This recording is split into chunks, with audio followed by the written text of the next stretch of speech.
All right. Welcome to another edition of Vegas Badboyz of podcasting. I am DJ Impact, and I got Matt Michaels and Sin City Steve here with us. And this is our 3 count. So thank you for hanging out with us. We got some really good stories. I think that's going to really keep you engaged. And in fact, make you might want to start commenting, which we always say, jump onto our social media page and speak out, and we'll go ahead and take a look at that and respond as we see. All right, let's get started. This is our first count. This is from WrestlingNews.co. It says Eric Bischoff says Tony Khan is no Ted Turner, and Khan manipulates data to make AEW seem competitive with WWE. All right.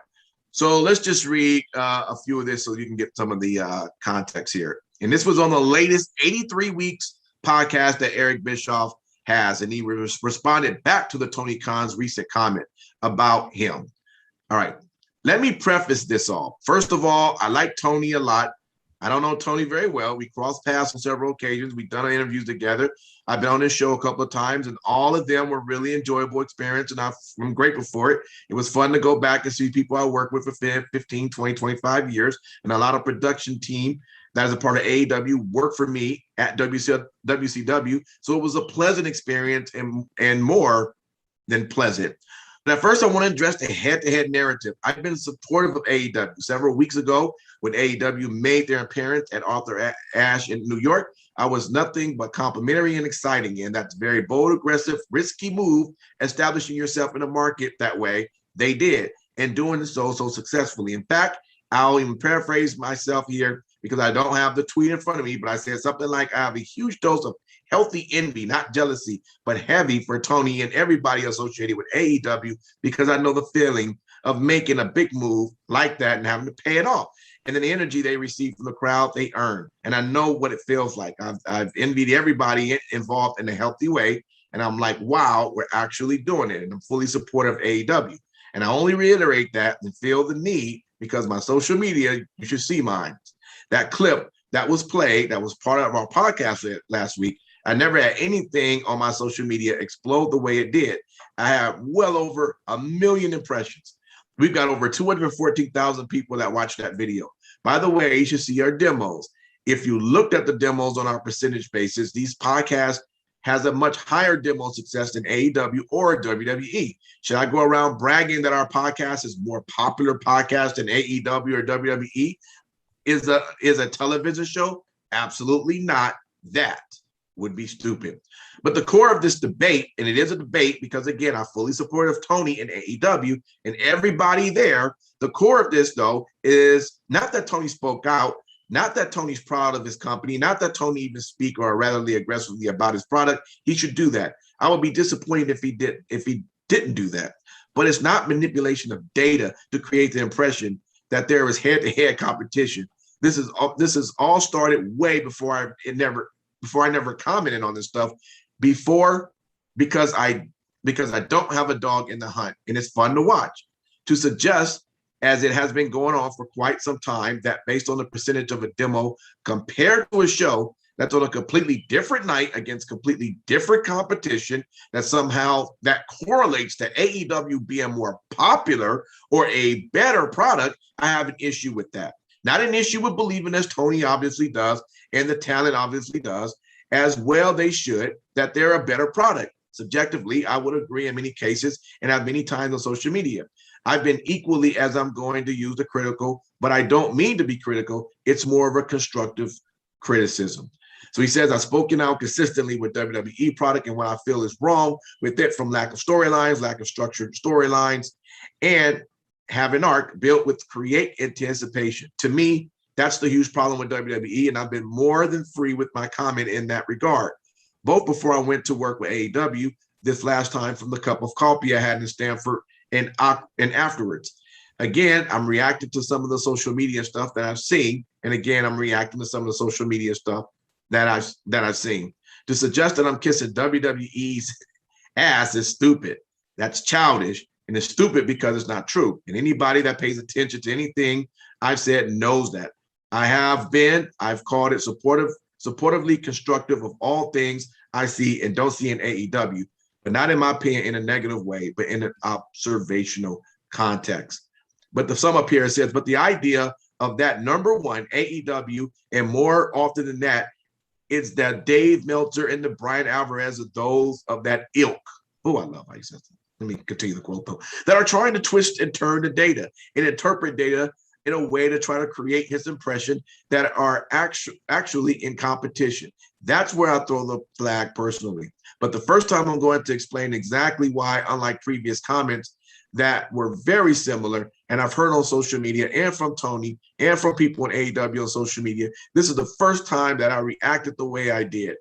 What pulled my trigger was Tony came out before the head-to-head. It's not even to head-to-head competition. Before the Friday night in question, he acted, and I don't blame him for reacting the way he did, but parts of the reaction included a comment that really pissed me off. When Tony came out and said, if Ted Turner knew 1% of what I do about professional wrestling, WCW would still be in business. That lit my fucking fuse for a couple of reasons. For all the people, I'm guessing, that are tuning into this podcast to hear what my follow-up is, let me point out a couple of things. I'm 99.9999% that Tony Khan doesn't have a fucking idea what he's talking about in terms of if Ted Turner was a wrestling fan. I know I don't. I can find out. I could call his son Teddy, and I probably will soon because I'm curious as to how far back Ted Turner's relationship with professional wrestling started. Was Ted Turner a wrestling fan growing up? I don't know, and neither does Tony. So right off the bat, Tony made a statement that was misleading and ignorant in the literal sense of the word. All right, guys. He went on to say a lot more, but apparently this is now enough for you to get some clarification on what was going on and what was Eric responding to. Let me go to you, Matt Michaels. You found this article here.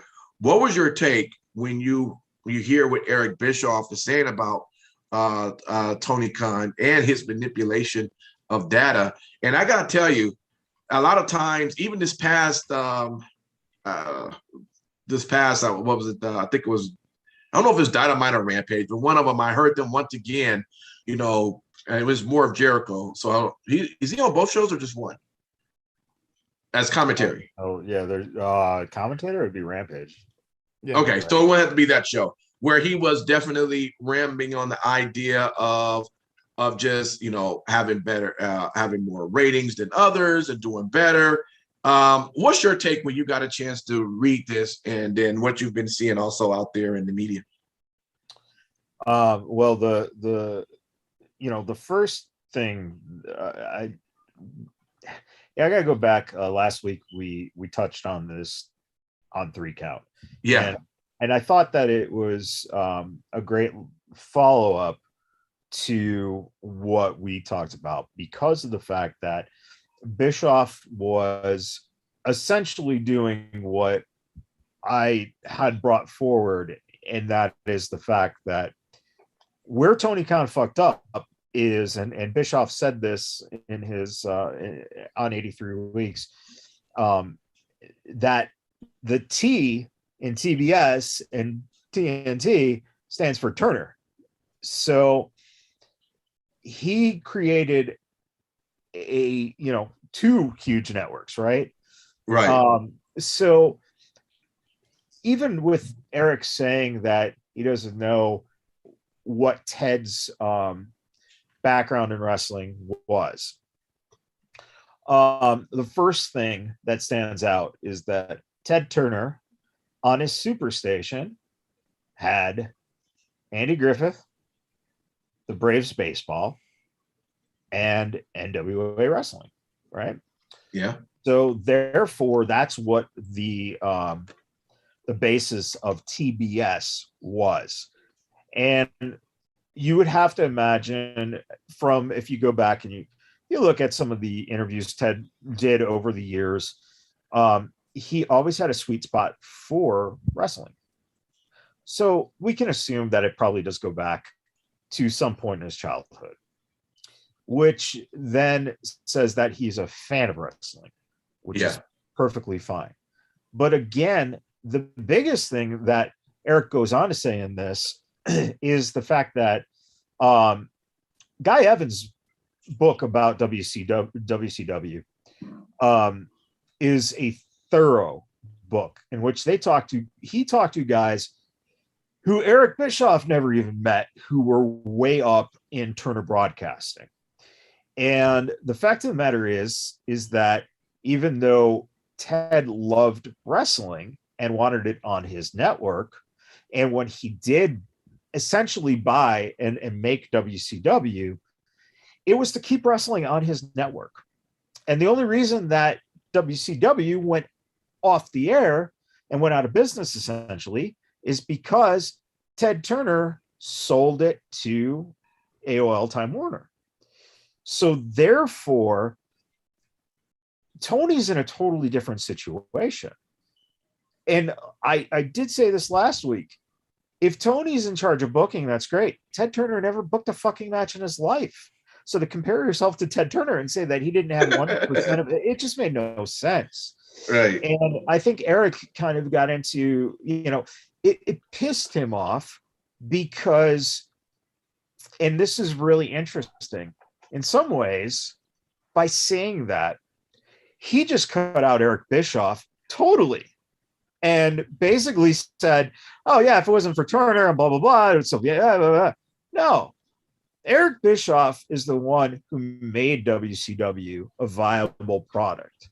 Mm-hmm. It was the Turner network, being sold that made WCW non-existent. And Eric Bischoff made the play to actually try to save WCW by buying it. And he couldn't go through with the deal because the execs at Turner took the fucking product off of TV. It wouldn't have had a time slot. So if he would have bought the product, you would have had nowhere to put it. So TK, I think, shows, and very well stated by Eric Bischoff, ignorant in the sense that he just doesn't know what he's talking about here. And if TK was such a wrestling fan, he would fucking know this. Right. And that's where I get, I don't want to see AEW fail, but I also get alarmed by seeing what Tony Khan comes out and says as the product gets more successful.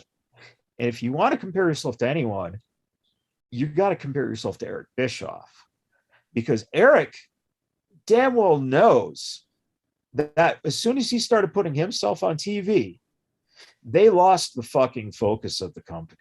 And your NWO went to shit.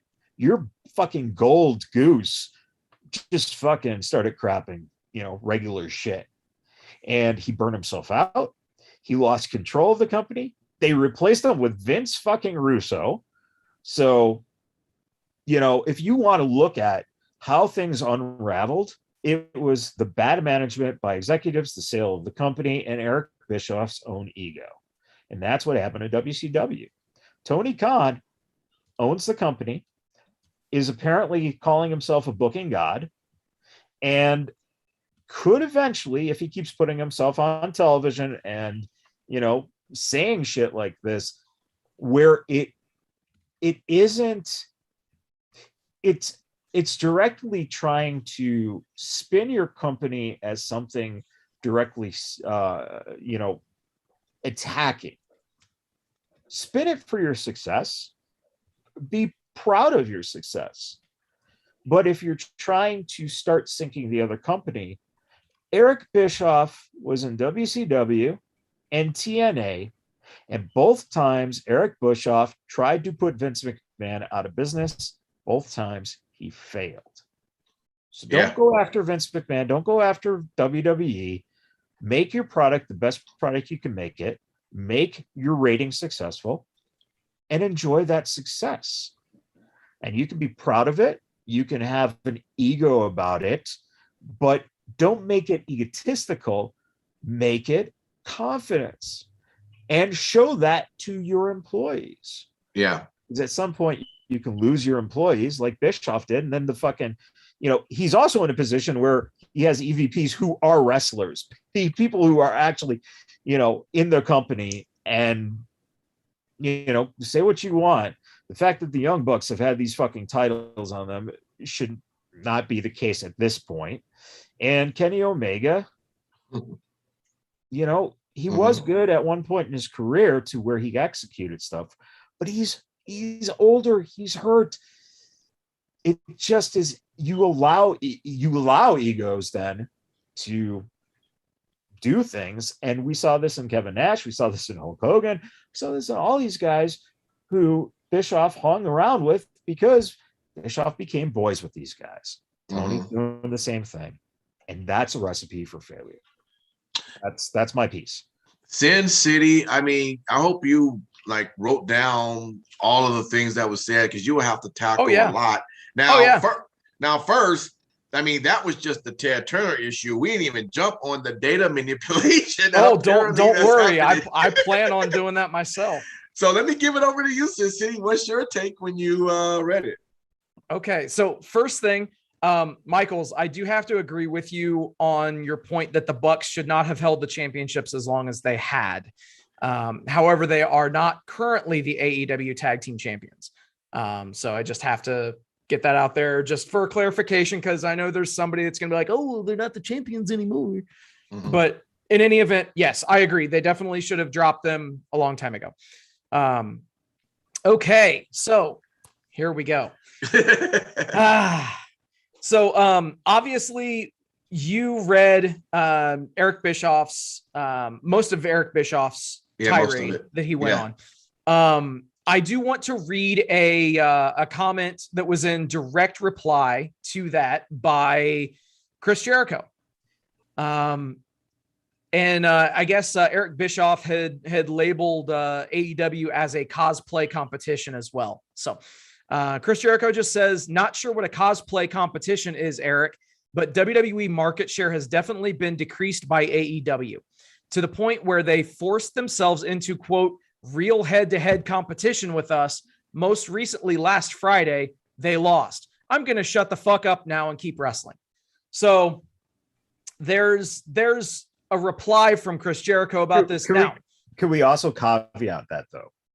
And as they did that, which is true, you also did it on FS1. Correct. And your viewership is going to obviously be down on FS1 because of the fact that it's a cable station that, some people have no access to as well. So that is definitely true that they did beat them, but at the same time, they didn't beat them on them running on Fox, which is almost assumably really hard to do overall ratings. Yep. So I just have to kind of break things down. So Eric mentioned data manipulation. And this is Eric's quote. It really does kind of shed some light on his stance on everything.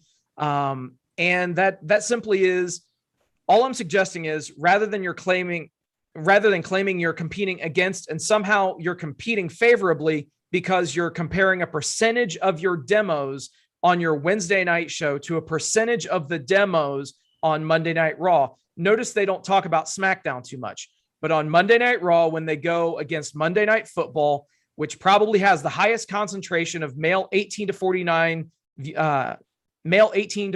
year olds than just about anything else on TV in any given week, is a false equivalency. It's just not real. It's data gymnastics. I hope Tony and I can maintain our relationship. If we do, I'm grateful for that. If we don't, that's life. I have no real skin in the game, blah, blah, blah. But I'm just trying to clarify my position. I did take personal umbrage to the fact that Tony would compare himself the way he did to Ted Turner. I think that was just a dumb move. Now, could this have been a little bit of Eric Bischoff being somewhat butthurt that Tony Khan chose to take it where he did, involving Ted Turner? Now, the thing that I find very interesting, obviously, is they are on Ted Turner's networks. they're on TNT. They're on TBS. So you have to wonder if they, if any of this stuff was cleared, discussed, anything. Probably not, because we don't caveat that. Remember, Ted Turner has absolutely nothing to do with the networks anymore. Correct. And one other thing that really does kind of suck about this whole thing is the fact that Ted Turner, I believe, is in advanced stages of Alzheimer's. So now you're fucking with a guy who cannot reply, which kind of sucks. Gotcha. And I agree.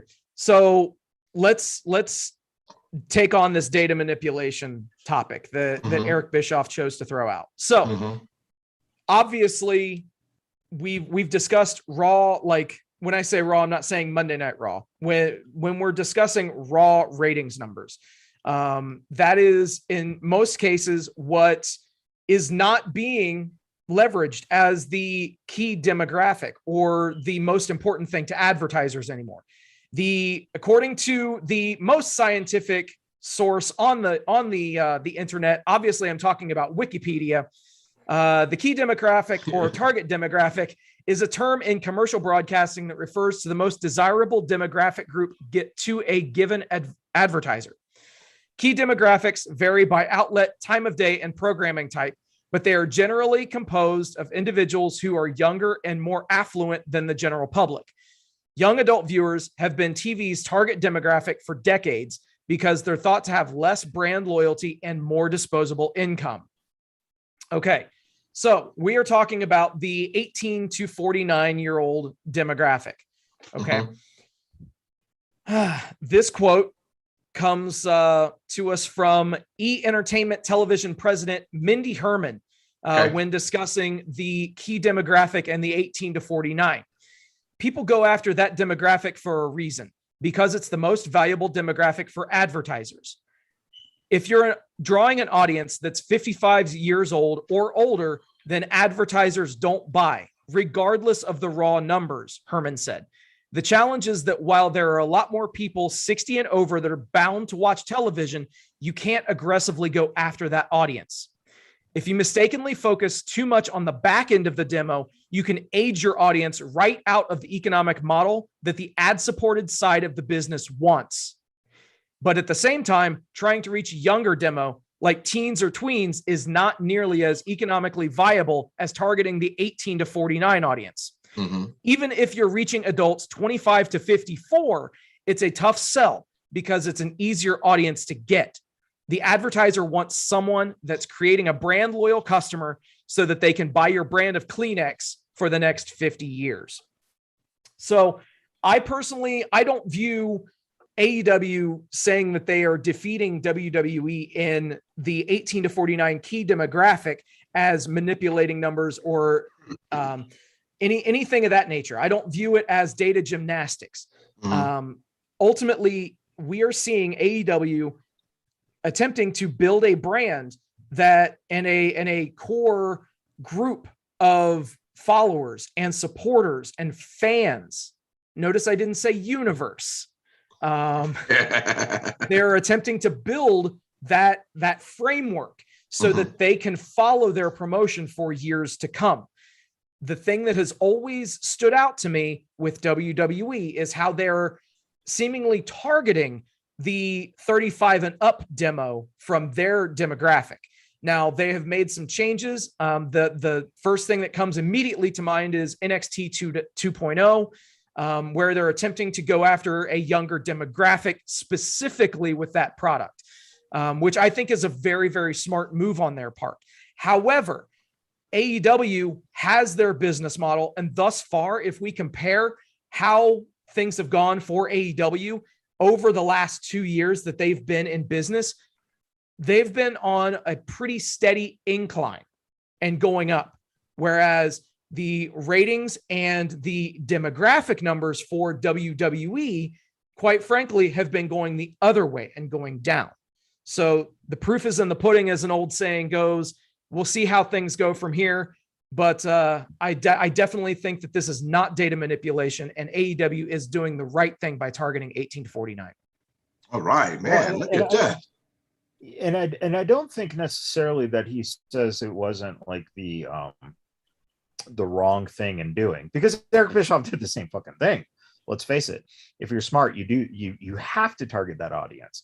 I also think that WWE, in some sense, has always targeted the under 18, because they start going after them from, let's say, 8 years old to 14 years old, let them drop off during the high school years, and then re-establish them when they have kids of their own, right?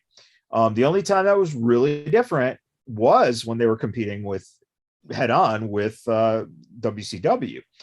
And if you look, a lot of the, it was very interesting, is a lot of the fans that were created after the Attitude Era are not the ones who go, oh my God, I wish that the Ruthless Aggression Era would come back, right? You always hear us old fucks saying, boy, the Attitude Era was the greatest thing ever. Those people who were Ruthless Aggression Era are now the ones with the kids. So it's a weird fucking arc with what they do. But in terms of data manipulation, I think what Eric was getting at was that you're not in a head-to-head like we were, which is the old man saying, get off my lawn, right? No doubt about it. But if we want to say data manipulation or to spin your numbers, and I'm glad Eric Bischoff said the word podcast, because all time, our demographic is 84.5% male and 18 to 49-year-old, 76%. We got that demo, baby. We are killing it. And you can put us against any other podcast, including 83 Weeks. And I'll tell you right now, we are doing a hell of a lot better job than 83 Weeks is in that demo.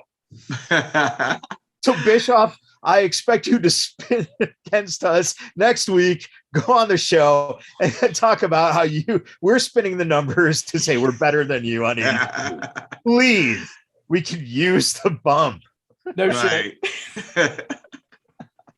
Well, just make sure to at him when you're creating a social media post. All right, so he makes sure he gets it. All right, you guys, that was a long one, but a good one. Let's move over to count number 2. That's from whatsculture.com. It's titled Charlotte Flair Escorted Out of SmackDown by WWE Security. All right, and then right up under that, it goes into further details on what went down between Big Time Bex and the Queen on Friday. Let's get into it. Following yesterday's report of Becky Lynch and Charlotte Flair having a backstage confrontation after Friday's SmackDown, it's now been detailed how the Queen was actually asked to leave the Intrust Bank Arena and was escorted from the venue by security. For those who missed it, Lynch and Flair's in-ring exchange of their respective SmackDown and Raw Women's Championships went off script when Charlotte threw her red brand title on the mat and expected Big Time Bex to pick up said prize. This wasn't the original plan and was viewed by some as a way of making Lynch look, quote, stupid, end quote. Once the pair got backstage, that's when the heated verbal exchange took place. Since then, PW Insider has added how the majority, if not all of the blame for this situation is placed on Flair. And she was asked to leave the venue immediately to avoid any further issues. Among certain circles, Charlotte has significant heat for disrespecting Lynch, for taking the focus of the in-ring segment away from building towards a Flair versus Sasha Banks rivalry.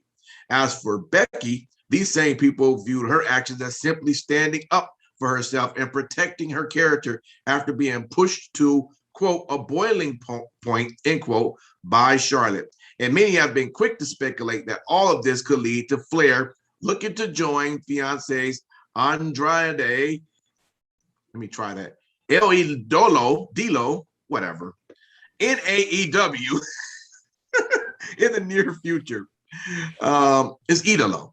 But although the truth of the matter, there is Charlotte still has several years left on her current WWE deal, and it seemed extremely unlikely WWE would release a talent who they have often positioned to be the greatest female wrestler in company history.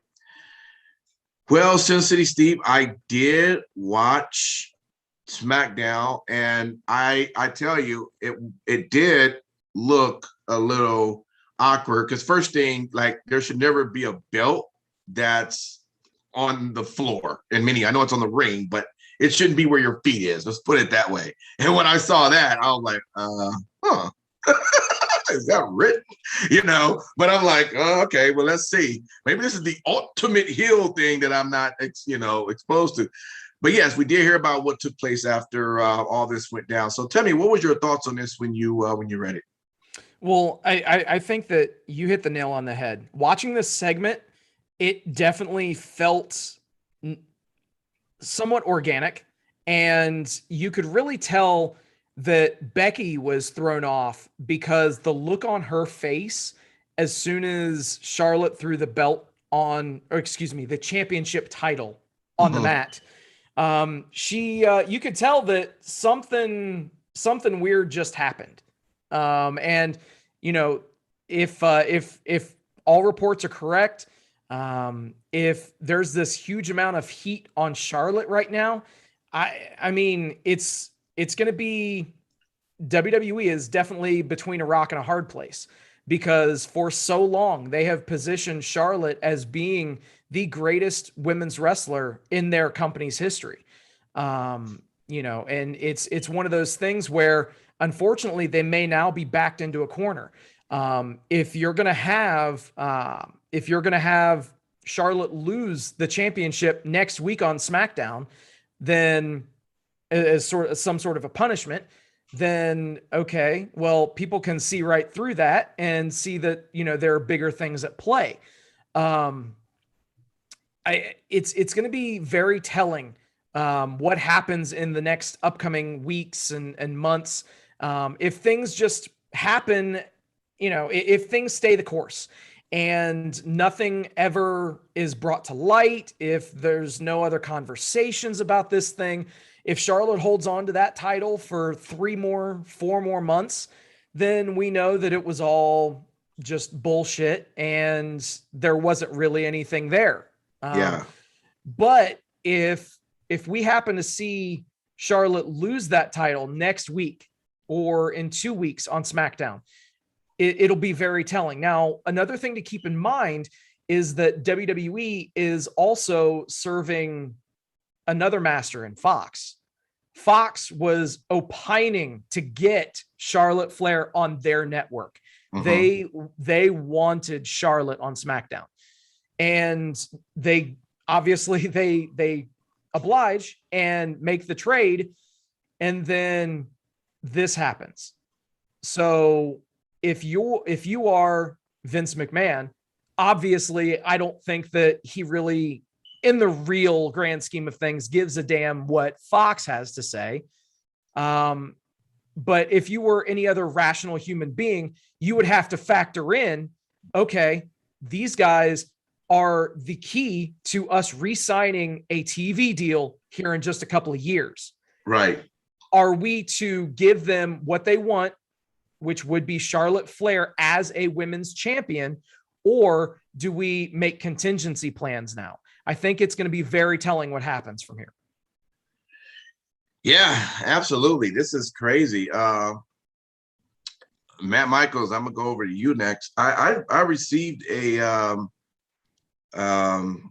screenshot of El Idolo here that says "fuck WWE." Oh shit. All right, Matt Michaels, with that, what's your take on all of this that took place? I will, just kind of join in that thought process of the fact that I think that this is the way of Charlotte Flair trying to get fired. Bingo. Okay. Because this is just the latest example. Ever since Andrade signed with AEW, she's been pulling stuff basically off book. I think it was right after SummerSlam that she did and said things in the ring that was not scripted, and things have been kind of, a little iffy. I will say this, her character, she really been playing this character of I just don't give a shit too well. You know what I mean? Like, it's one thing to be like in a character, and it's another thing to be like, she seems like she really just don't give a shit. And it really does seem like that, but I've never got the connection. I just really thought, well, maybe this is just really good acting. But now that I'm reading this and now I'm hearing what you're saying, it's beginning to make a lot more sense now. Yeah. Yeah. And so from a performer's eye, that's what I picked up on back at after SummerSlam, is that the stuff she was doing was it wasn't just the character of the queen. It was some heavy fucking shit that in this business, if you say it to the wrong person, right. You can end up getting stretched. You can get up, Charlotte can end up with a fucking broken leg. Right. Or a broken face. Or worst of all, they could put her in the ring with Nia Jax. So that would do it. That would basically do it. How do you want to punish Charlotte? Nia? I know you're injured, but you can still probably hurt her pretty much. Good job there, Michael. So the next thought, which is a very okay, so let's stay upon that first off. If she is doing this to get fired, if I am Vince McMahon, you know what I do? I say, Charlotte, it's time for a vacation. And I let her sit at home under contract for as long as the contract goes. And that's it. If you're ready to, not be this outward person and trying to get yourself fired, we're not going to fire you. We are not going to fire you. But we're not going to put you on TV either, because we're not going to let you denigrate us. And then if she starts going into social media, then that's fine. Let her go on social media and say all she wants. She's still under contract. And unfortunately, you signed the contract. So that's that. Yeah. Now, there is a part of me that really, really hopes that this is all work and that they never say it's a work, because that would be fucking brilliant, because you have everyone speculating that she wants to get fired. You have everyone speculating that the company's mad at her. If the company is behind this and they're with her on this, that would be very interesting. The likelihood is not high, but there's just that little door opening. And DJ, you said it, as a fan, you just thought, hey, this is like, fuck, stepping up character and stuff. Right. And if you're getting attention like this, and the one thing that smelled fucking fishy to me this week was the idea that she was escorted out by police. Yeah, that to me was kind of like, I mean, did she pull out a gun and threaten somebody? I mean, why are you being escorted by police? You just said that, and let's face it, Bret fucking Hart punched Vince McMahon in the fucking face and was able to walk out of there. Right. Go about his way. Right. Yeah. So, and the picture that's associated, if you guys look up some articles, if you're listening, you're associated. It's just not like it doesn't make sense. I agree with that too. I looked at that like, so my God. This picture is obviously a very old picture. There are certain things that are a dead giveaway on that. And I'll leave that right police officer 1 and police officer 2. Those two Right. officers are a lot smaller in size than the officers are now. I mean, it is what it is. I would actually go as far to say that those officers were played by enhancement talent in the present, but in the past they weren't. Thank you, guys. Oh my God.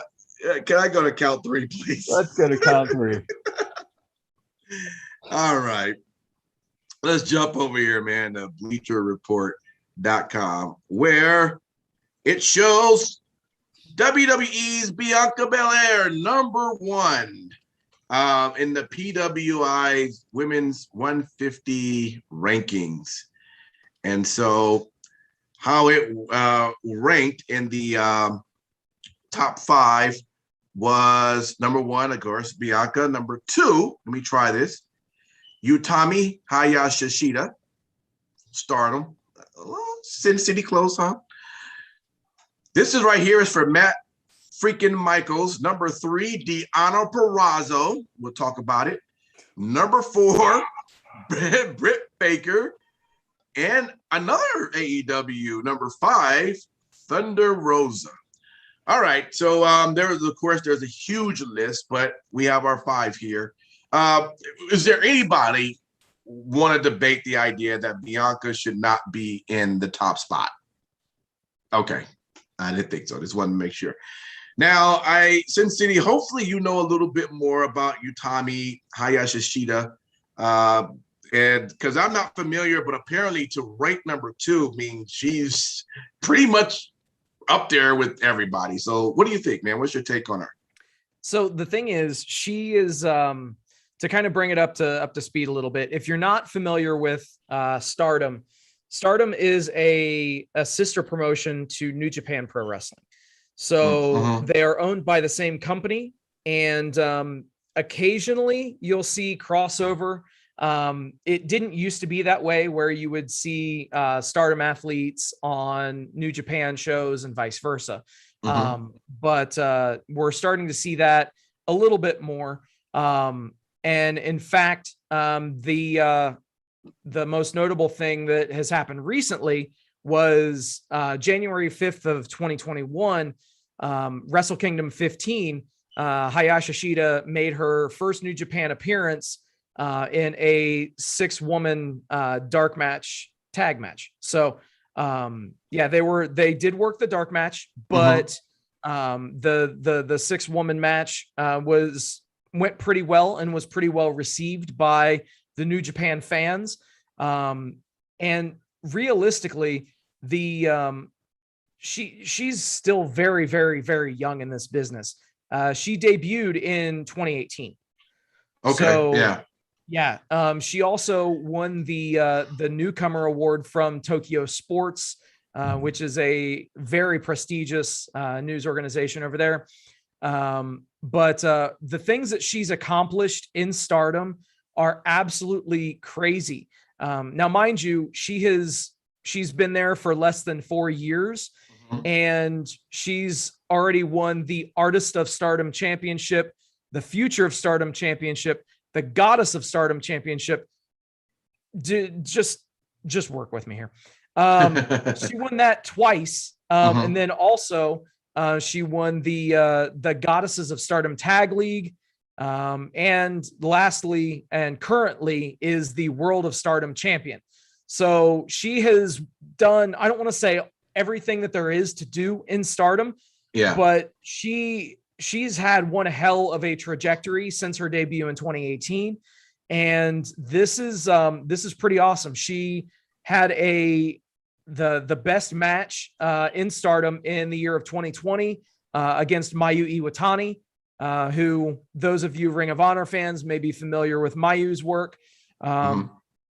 And then also won the best tag team award with 2 different people in 2 different years. So that's pretty amazing.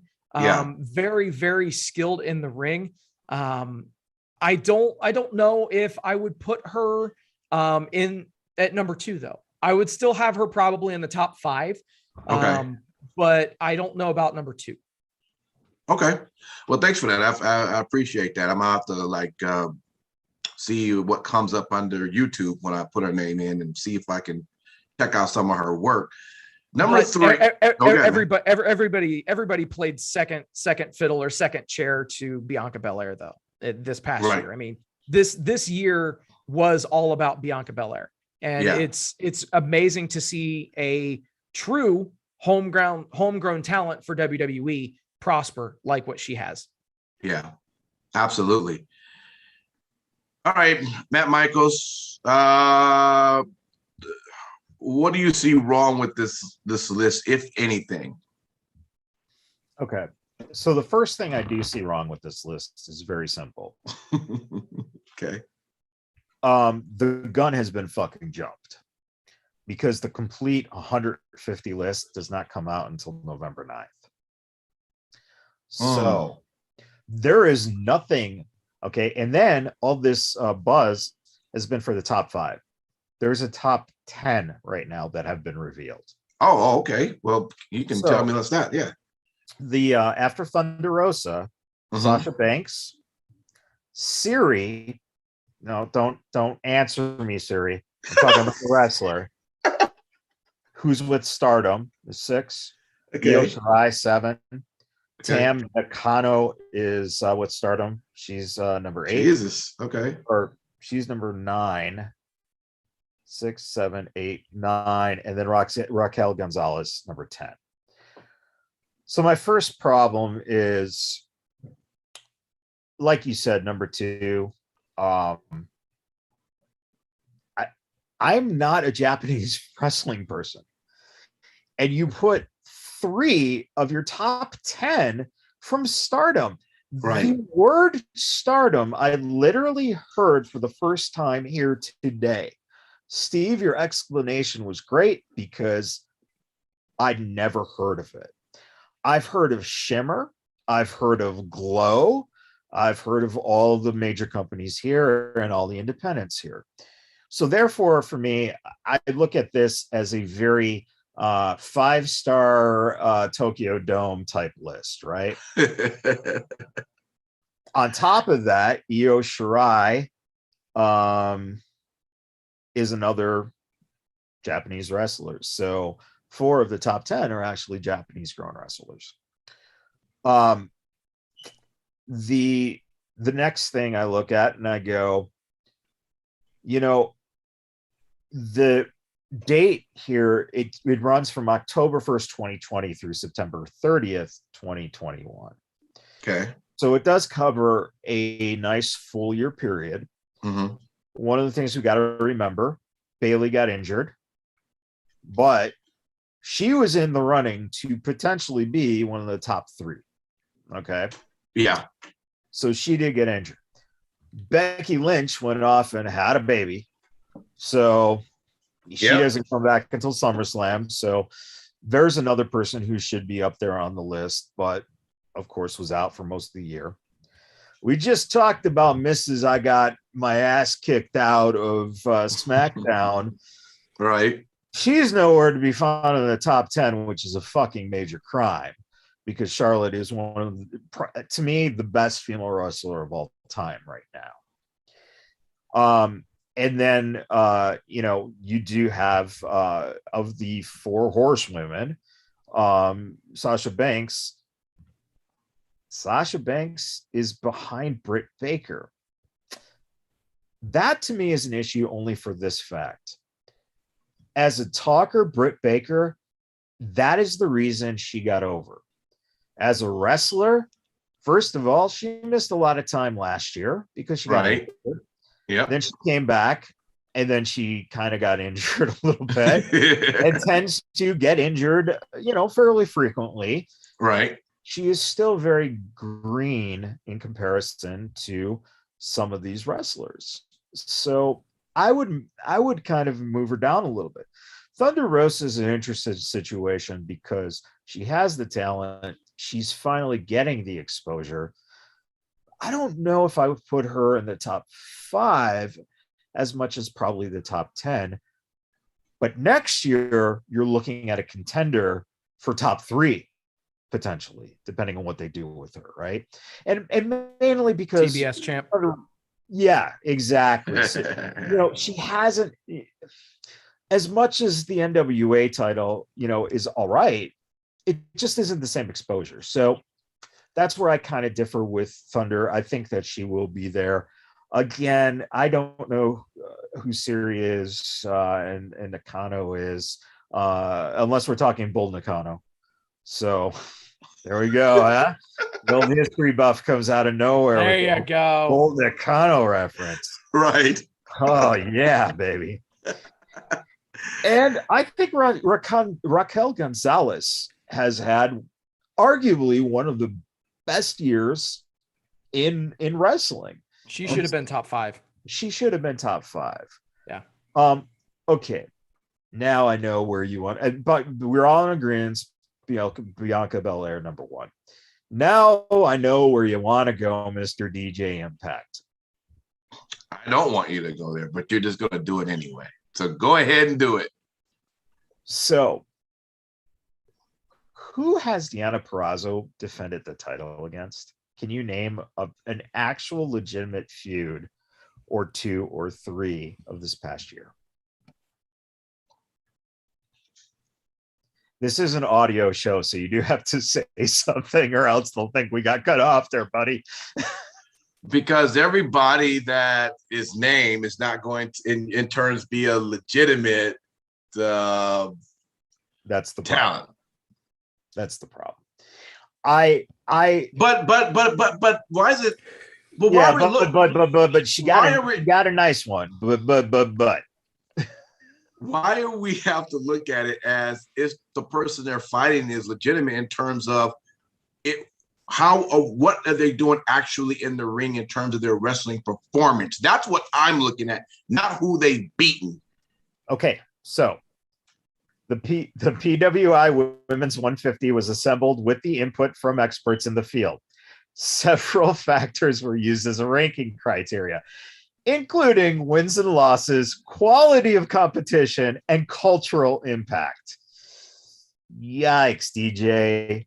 You just got the criteria. That's why she doesn't belong in the top 10. I would put her probably somewhere around 25. She has grown.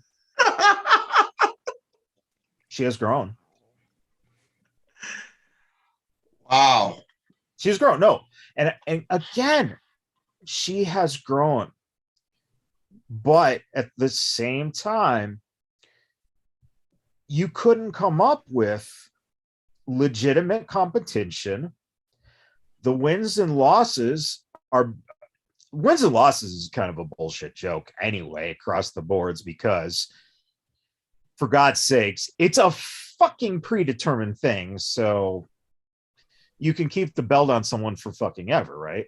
So in cultural impact, Deonna Purrazzo is probably right there with Liv Morgan and Carmella as in terms of culturally impacting New Jersey. Jesus. But it's true. She's not culturally impacting the business as of now. Does she have a chance next year to move up the ranks? Yes. Do we also know that Mickie James just took that title at the pay-per-view? And honestly, at the tapings, and of course, there's pictures out there on the internet, so I'm not giving anything away. Please, it's a spoiler. Mute it for a second. And usually when you're listening to me, you probably mute it for more than a second. At least you said it. But Mercedes turned up to confront Mickie James. So what they're doing is protecting Purrazzo by having Mickie be the one who will eventually drop the title to Mercedes. And then if they're smart, that's who you have Purrazzo get the belt off of. And now you're starting to talk a legitimate person that she's beaten to get the title back. So even being the AAA champ as well, this doesn't mean anything either. And even who she fought in from that doesn't mean anything. Who did she fight for that? Just out of curiosity. I don't know. I don't know. That's why. But I mean, who's this? I mean, I'm assuming it's probably a Mexican wrestler. Maybe they are a big name that we just not familiar with. Okay, I don't know. They're not a big name on the top 10 of this list. So we don't even know if that person, whoever it might be, you can't tell me who it is off the top of your head. That means that significance of the AAA is not important. And as you even said yourself, and I admit it too, 3 of these people are from Stardom, which we just learned what the hell Stardom is. So if they're saying that the number 2 is better than Deonna Purrazzo, and she's from Japan in a company that we don't know, then the AAA title is definitely not even at that level to where she could have been. Well, we need to find out what that girl, what the ranking of that person is, and see once that list. And we won't know until we won't know until November 9th, I think it is when the actual list comes out. Let me get Sin City, because he didn't really get a chance to say his thoughts on the rest of the list, and I know we're running a little late. So Sin City, tell us just quickly, what's your list? What's your take on the top 5 here, and then learning what the next 5 that was just released. So the thing is, I think that any kind of list that you look at is going to be entirely subjective. The PWI lists have always been, fun topics of conversation for years. And now, mind you, I'll reiterate it.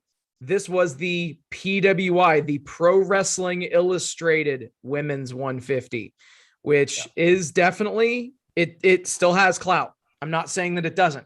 However, PWI, they don't always place people in the right positions.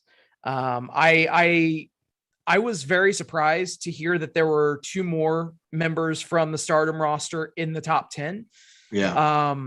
Personally, I mean, you have to think about it. If you're listing cultural impact as one of the things that plays in, wouldn't the overall audiences play in as well?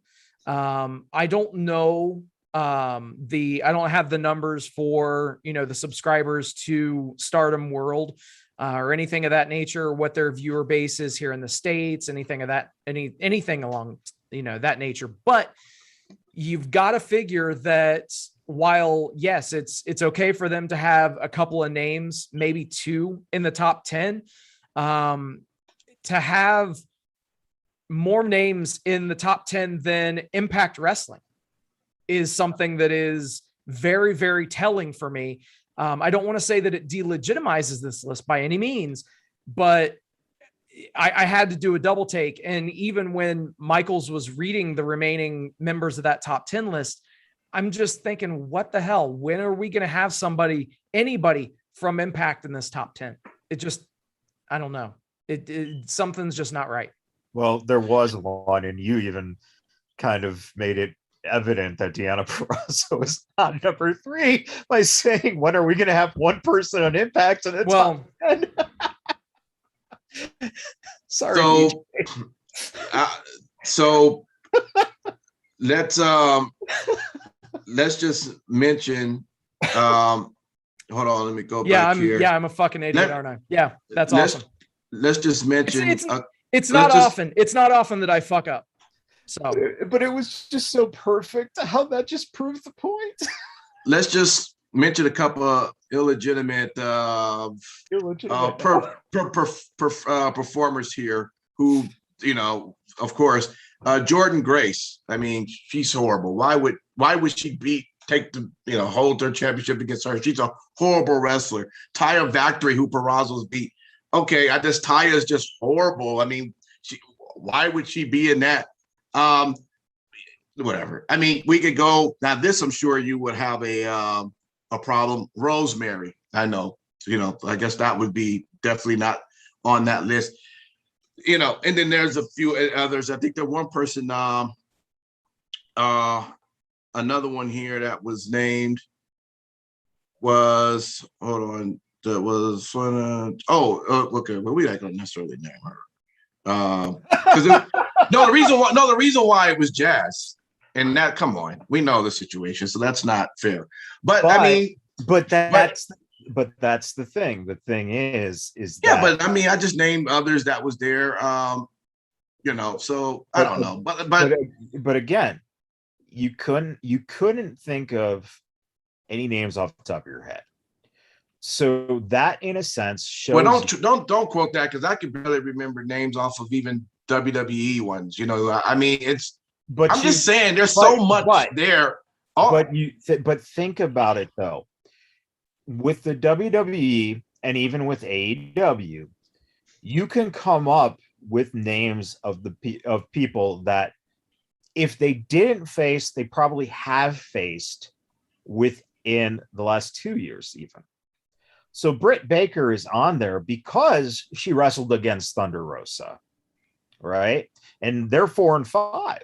Yeah. So, that proximity makes sense, because Thunder Rosa made Britt a better wrestler this year. There's no doubt, but the contrast here, again, is not that Deonna Purrazzo isn't good.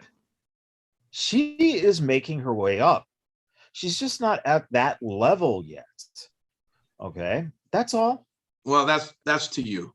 And you also want to put her, and you also put her at like number 25, which is ridiculous. So with that, let's go. But until we see the list, right? This is the fucked up thing, is that this leak, or this thing that they decided to put out, the few, until they publish the full list. It's bullshit to argue it, because we can't contrast who else is on there. And what Steve said is absolutely 100%. This list is not meant to be the end all be all of rankings. Rankings are subjective. And in your eyes, you are absolutely correct, man. Right. And we all kind of agree that the Stardom shit was just kind of surprising. Yeah. So even in our eyes, we're not huge Stardom people, but it obviously serves merit, as Steve pointed out, that culturally, this might be more impactful than we know, because we are very versed in American wrestling. And like you said, AAA, we can't even come up with who she beat in AAA. So even their popularity, which is huge, we don't. Right. So it's not a knock. It's just, it's an opinion. And this is what this list is for. It's for selling magazines and subscriptions, and also to debate. And this is perfect. And I'm not saying you're wrong. I'm just saying you are misguided.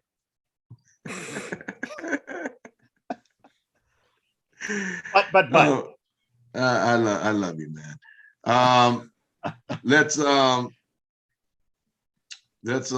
okay. Well, yeah, I don't know. Yeah, I don't know how to say that name. I see it here, but all right, let's just end it. Sin City, tell us, what do you want to tell the good people out there?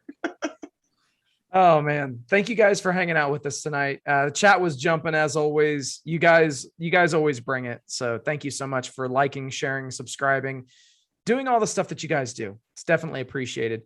Also, special thank you to all of the brave men and women that serve this country on lands, foreign and domestic. You enable us to do this show. You enable us to do everything that we do. So thank you for everything you do. And a special shout out to our boy, the Stormin' Mormon. We love you, brother. Yes. And then last but not least, repsports.com, reppsports.com. Go there for all of your pre-workout, weight loss, and general energy needs. That's repsports.com. Use promo code Vegas at checkout. Save yourself 15%. All right. So with that, I just, was able to do a little bit more investigation here. So she beat Fabi Apache, who apparently is at the age of 40. But she is a Mexican luchadora. So there you go. Aren't they all?